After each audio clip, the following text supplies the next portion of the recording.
ክቡራት ህዋቴ እስከዛ ቪዲዮ እዚያ ንስማዕያ እስማ የዚህ ሰውዬ ድምፅ እንዴት እንደሰለቸኝ ነግራችሁ አልችልም።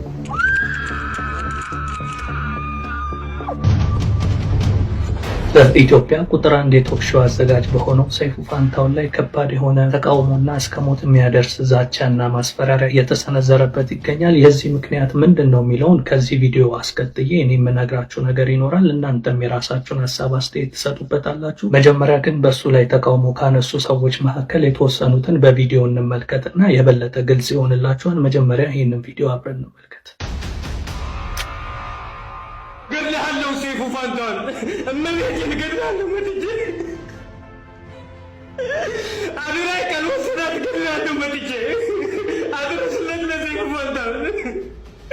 ምንድነው እየተፈጠረ ያለው? የቮቲንግ ስታተስ በቀዘቀዘበት ጊዜ ከመሬት ተነስቶ እንዴት ብሎ ነው ይሄ ሁሉ የሚጨምረው? ሲጀመር ማንም ቢበላው ህዝቡ የመረጠው ከሆነ ችግር የለም። ማንም ቢወስደው የስንት ሰው ልፋት ነው ከንቱ እያደረጋችሁት ያላችሁት? ወይስ ስቲል አንተ እስከዛሬ ድረስ የትግራዋይ ጥላቻ አለብህ? ከዚህ በፊት የምናውቀው ነው ለትግራዋይ ያለህን ጥላቻ በግልጽ ያሳየህን ሰው ነህ። ሰይፉ ፋንታሁን እያደረክ ያለከው ነገር ልክ ነው ወይ? ምን እያደረክ ነው? እዚህ ጋር ፈልገንና መርጠን ባልተወለድንበት ብሔር ላይ ጥላቻ ለምታሳዩን ሰፋ ያለ ጉድጓድ መግባት ትችላላችሁ። ትናንት አንተ መላጣ ሰይፉ የምትባል ሰው ያደረከውን ኢስናት ፌር ፍትሃዊ አይደለም። ዩኒኖ ማን ነው የምትባለው ክሬተሯን ጠርተህ ለብቻዋን ቅስቀሳ ነው ዘመቻ ነው ያደረከው አዶናይ እንዳያሸንፍ ማለት ነው። አዶናይ ግን ባያሸንፍም ኦሬዲ ይችላል። በብሔር በሚባላበት ሀገር ላይ ፍቅርን አስተምረዋል። ያስተማረው ትህትና ነው፣ ፍቅር ነው ያስተማረው። አዶናይ ለጠቅላላ ኢትዮጵያ ተምሳሌት ነው። አንተ ግን ዘረኛ ነህ። ሰው በግድ ዘረኛ የምታደርጉ ባለጌዎች ናቸው። አዶናይ ግን መኪናውን ባያወስድም ባያሸንፍም ኦሬዲ አሸንፏል፣ ይችላል። ለዚህ ነው ብቻዋን ጠርተህ ሁለታቸውን ጠርተህ መልካም ድል አትላቸውም ነበር? አንተ አጋሰስ በጣም ነው የምታሳፍሩ፣ በጣም ማለት ነው። እንግዲህ እንደተመለከታችሁት ነው በሰይፉ ላይ የተነሳው ተቃውሞ ልክ ነው ልክ አይደለም ከሚለው ሐሳብ እንጀምራለን። እኔ የግሌን ሐሳብ አስተያየት እሰጣለሁ። እናንተም ደግሞ የግል የተሰማችሁን ሐሳብ አስተያየት ከስር ትጽፉልኛላችሁ። በመጀመሪያ ደረጃ እንግዲህ ይህንን ውዝግብ እያስነሳ ያለው በዘንድሮ ዓመት የሚካሄደው የቲክቶክ ክሬቲንግ አዋርድ ነው። በዚህ የቲክቶክ የሽልማት ፕሮግራም ላይ እንግዲህ የዓመቱ ምርጥ ቲክቶከር ማን ነው የሚለው እንደሌላው ጊዜ እንግዲህ አጓጊ አይደለም። ምክንያቱም ከዚህ ቀደም በሚደረጉ የቲክቶክ አዋርዶች ላይ እንደምታውቁት ቦታው ላይ ሁሉም ሰው በተገኘበት አሸናፊው ከሌ ነው ተብሎ እስኪጠራ ድረስ ማንም አያውቅም ነበረ። በዘንድሮ ግን ህዝቡ ገና ካሁኑ ማን እንደሚያሸንፍ አውቆታል። ሁለት ግለሰቦችን በራሱ መርጧል። ከነዚህ ሁለት ግለሰቦች ውጪ የቲክቶክ አዋርድ ለሌላ ሰው ቢሰጥ ከእንግዲህ በኋላ ኢትዮጵያ ውስጥ ቲክቶክ አዋርድ የሚዘጋጅም አይመስለኝም። ማንም አይቀበለውም። ምክንያቱም ህዝቡ በራሱ ሁለት ሰዎችን ነጥሎ አውጥቷል። ታዲያ የሰይፉ ፋንታሁን ትልቁ ስህተት እዚህ ጋር ነው። ምክንያቱም ደግሞ ሰይፉ ፋንታሁን እንደሚታወቀው በኢትዮጵያ ቁጥር 1 ቶክ ሾው አዘጋጅ ነው። የእሱ ፕሮግራም እንግዲህ በመላው ሀገሪቷም ሆነ በመላው ዓለም ተደራሽ ነው። እንዲህ አይነት ትልቅ የቶክ ሾው ፕሮግራም አዘጋጅ መሪ ስትሆኑ ደግሞ ወደ ህዝብ የምታቀርቡት ነገር በጣም ጥንቃቄ ይፈልጋል። ምክንያቱም በእናንተ ምክንያት የሚፈጠር ብዙ ለውጦች ስለሚኖር ብዙዎችን እያስቆጣ ያለውም ነገር እንግዲህ ሰይፉ ፋንታሁን የግል ፍላጎቱን ለአንድ ሰው ያደላ በሚመስል መንገድ ያደረገው ነገር በመሆኑ ነው። ይህም ድርጊቱ ታዲያ ትክክል አይደለም ከሚሉት ሰዎች መካከል እኔም አንዱ ነኝ።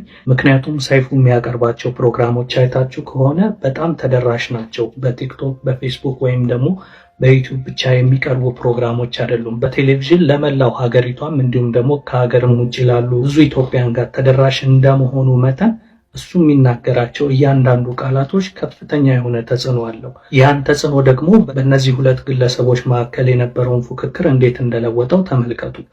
ዩቲናስ ሰይፉ ፋንታሁን ላይ ከመቅረቧ በፊት የነበራት የቮት መጠን 70 ሺህ ወደ 80 ሺህ ነበር እና ልክ ሰይፉ ላይ በቀረበች ማግስት ግን በአንድ ቀን በሚባል ደረጃ ከ40 ሺህ እስከ 50 ሺህ የሚሆን ቮት ነው የጨመረችውና በአንዴ ወደ 130 ሺህ ነው የገባችውና ይሄ ምን ያህል ተጽዕኖ እንዳለው ነው የሚያሳየው። ታዲያ የሰይፉ ፋንታሁን ስህተት ምኑ ጋር ነው ካላችሁኝ ሰይፉ ማድረግ የነበረበት ሁለቱንም አንድ ላይ አቅርቦ ለሁለቱም መልካም እድል መመኘትና ምረጧቸው ማለትም ካለበት ሁለቱንም አቅርቦ ነበር ማለት የነበረበት።